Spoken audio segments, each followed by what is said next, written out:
Pobl Sir Gyfyrddin sy'n berchen ar y tyrbyn gwynt yma yn Salem, ger Llandeilo, ochr yn ochr ag ynni Sir Gar.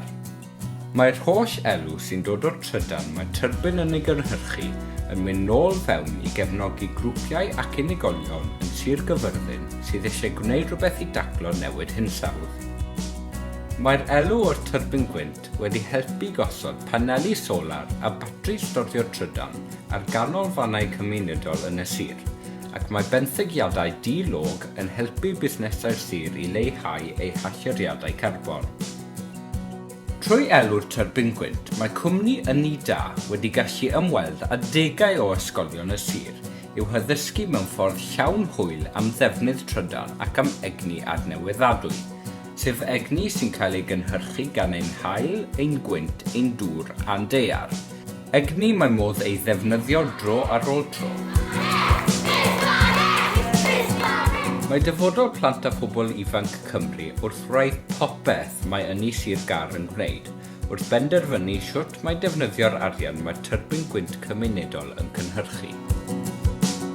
Dyna pam mae pot arian o'r enw chwyldro wedi cael ei greu. Gall unrhyw berson ifanc rhwng 8 ac 18 oed ofyn am lani 300 pint gan ynni Sir Gar tuag at syniad sy'n taclo newid hinsawdd. Gall fod yn syniad am helpu natur, am leihau gwastraff, tyfu bwyd yn lleol, creu egni solar, efallai rhywbeth yn yr ysgol neu yn eich cymuned. Mae'n gwbl agored. Cyn y Nadolig, mi wnaeth criw o bobl ifanc Sir Gyfyrddin drefnu arddangosfa gydag ynni Sir Gar i ddangos eu ffotograffiaeth celf a ffilm oedden nhw wedi creu fel rhan o brosiect dyfodol arfer. Roedd y criw wedi bod yn edrych fewn i sut oedd y Cymru yn arfer byw yn llawer mwy cynaliadwy a mwy caredig i'r amgylchedd. Mi wnaethon nhw greu gwaith celf mewn ymateb i hyn. Mae ynni Sir Gar bob amser yn chwilio am bobl ifanc sydd eisiau gwneud profiad gwaith neu ddod yn brentisied gyda ni. Mae cyfleoedd i fod yn greadigol, cyfleoedd i ddysgu am yr economi gylchol, sef ail ddefnyddio a benthyg yn lle prynu, ac mae cyfleoedd i ddysgu am creu egni adnewyddadwy sy'n berchen i gymunedau.